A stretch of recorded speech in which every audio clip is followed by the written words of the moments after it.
with you kind of being the most experienced and kind of the old head on that offensive line, what is your assessment of how you guys played as a unit on Saturday? I thought we did good. We definitely did some good things on the offensive line, but I think there's some things we can also do a little bit better, technique-wise, and me making calls as well at center. But it was definitely a great start, but definitely not where we want to be fully. So.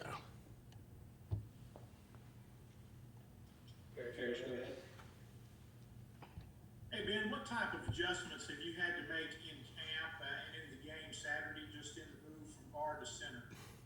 Well, definitely have to pay more attention to what the defense is throwing at me, just because now I have more. Instead of just my individual assignment, I have to make sure the whole offensive line hears the right call and that I make the correct call, and it's relayed to everyone. So it's a little bit different, just trying to get everyone on the same page and trying to go tempo and trying to spot the ball in a fast manner. So that's definitely an adjustment from playing just guard. Were you pleased with your snaps, the accuracy, velocity, those things? Yes, but I did have a few high snaps. That's unacceptable, and working on that this week.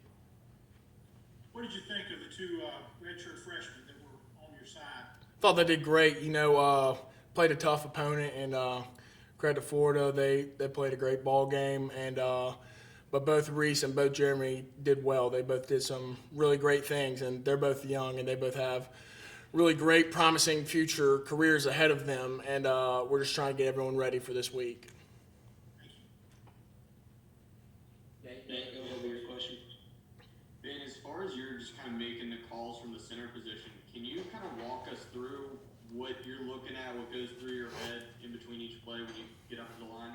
Well, so the first thing I'm looking for is I'm looking to the sidelines for the line judge. I'm looking to see where they're spotting the ball and what line. And then I'm looking for the field judge to see what hash he's placing the ball on. So that way that we can efficiently get lined up and I can hurry up and get everyone set to the line of scrimmage. Then when line of scrimmage is set, I'm just watching to see what the defense gives us, whether it's a 4 down or 3 down front, and then whether if it's 3rd down, might slow down our tempo a little bit to make sure everyone's in the right calls and execute properly. Yeah, go ahead. And can you just give us an early scouting report on Kentucky and maybe what this defense reminds you of the teams you played in the past? Kentucky's they're very talented up front. They have some really big bodies and they play hard. It's a very experienced group on their defense as their defensive line. They've had a lot of guys play a lot of football, and we had to play football. We had to play hard every single snap. They're experienced guys. They're not going to quit, and they're going to fight till the very end of the game. So we're going to have to do the same. We're going to have to execute every down. Neil?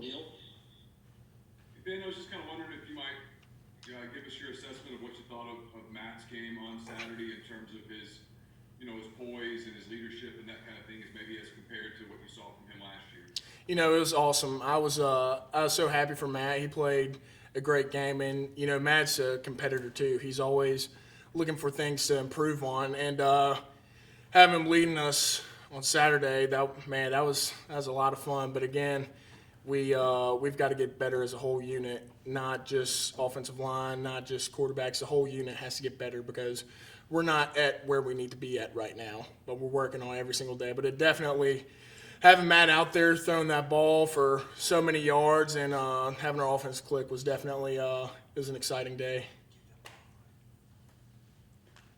David, go ahead. Yeah, Ben, you say you guys are not where you want to be or need to be at this point. I'm just curious what Jeff Levy and Lane Kiffin thought about the tempo in Saturday's game. They thought that the tempo was good. Obviously, we can always do better, and that starts with me up front. I have to make sure everyone gets lined up, and I have to hurry up to the ball. I think the tempo was pretty good, but I think that we can always improve on it, just going forward. Nate, go ahead with your question. Ben, obviously, you guys lost the game on Saturday, but with as well as the offense moved the ball and everything, was there sort of newfound level, maybe kind of a swagger that you guys have these last few days that maybe wasn't there in the offseason? You know, it's awesome playing in an offense like that. I think that swagger was brought day one, though. I think as soon as Coach Kiffin and Coach Levy introduced us to this offense, I think that it really excited us and opened our eyes up to what the potential it could be. And again, I don't even think we played nearly as close to our full potential as how we can play. So that's what is exciting for me. But we have to just go out and do it. We can't just talk about it. We have to execute every down. Nick, another tempo question. You've played in Longo's offense, Rich Rod's offense, and now this one. How do the three tempos compare? I know all of them like to go fast. How different? I'd say that this offense is probably the fastest, but it's also the most efficient. Just for example, I was talking about how I've never been in an offense where everything is broken down to where the skill guys are immediately looking to the sidelines, but I'm also, the center, was looking at the line judge to see where he spots the ball, and then the field judge to see where he sets the ball directly on the field. I've never been in an offense that critiques it down to that to make it run as efficient as possible. And so I think that's why we're able to move so smooth and we're able to execute as many plays as we did on Saturday because it's run so efficiently. Go ahead, David. Ben, with the Kentucky game sandwiched between Florida and Alabama, and I know it's early in the season, but you guys play in an all SEC schedule this year. Is there any sense of urgency out of the normal about this game in Lexington Saturday? I definitely think that it's a good game. We need to win, but again, we're just focusing on one game at a time. Kentucky is just all of our focus right now, and we just got to do everything that we can to win Saturday. And, you know, that's how it is every season. You don't want to ever look ahead or you don't want to ever just, like, sit on a last win or a last loss. You have to always just focus on the task ahead because there's so much that goes into every week and there's so much that you have to focus on and worry about that you just have to take it one day at a time, one game at a time.